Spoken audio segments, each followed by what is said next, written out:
2 বছরের কম গরু দিয়ে কুরবানি হবে কি? হাদিস শরীফের মধ্যে আসছে ক্বালা রাসূলুল্লাহ সাল্লাল্লাহু আলাইহি ওয়াসাল্লাম লা তাযবাহু ইল্লা মুসিন্না, তোমরা মুসিন্না ছাড়া কুরবানি দিও না।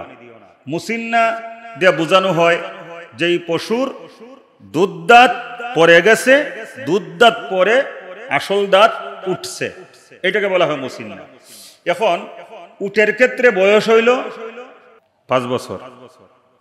সবাই বলেন উটের ক্ষেত্রে বয়স কত? 5 বছর। গরু আর মহিষের জন্য 2 বছর। ছাগল বেড়া দুম্বার জন্য 1 বছর। বেড়া দুম্বা যদি 6 মাসের হয়, এত মোটা তাজা দেখতে 1 বছরের মতো মনে হয়, তাইলে এইটা দিয়েও কুরবানি জায়েজ হবে। কিন্তু ছাগল 1 বছরেরই হতে হবে, এর নিচে হবে না। আমি মাসালা বলে দিচ্ছি।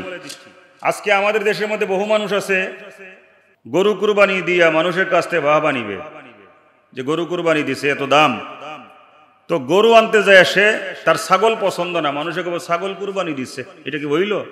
মানে গরুই কুরবানি দিতে হবে।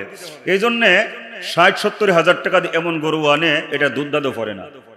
2 বছরের নিচে কোন গরু আপনি যদি খরিদ করেন, গরু বা মহিষ, আর এইটা যদি কুরবানি করেন, আপনার কুরবানি হবে না। খুঁতওয়ালা পশু আপনি কেন কিনবেন? আপনি আল্লাহর নামে কুরবানি দিবেন। বাজারের মধ্যে যায় 10,000 টাকা যদি বেশিও যায়, দেখতে শুনতে সেই রকম একটা পশু খরিদ করে আনবেন। গরু আনেন আর ছাগল আনেন। তো আপনাকে মনে রাখতে হবে, ইদানিং গরুর দাম বেড়ে গেছে, তো মানুষ 60-70 হাজার 80 হাজার টাকাতে এমন গরু আনে দেখতে বাছুরের মতো লাগে। 2 বছর হয়েছে কিনা সন্দেহ। এখন আপনি যদি মনে করেন আপনার কুরবানি নষ্ট হইলে সমস্যা নাই, তাহলে কিনেন, আর না হয় নিশ্চিত হইয়া গরুটা আপনি কিনবেন এবং কুরবানি দিবেন।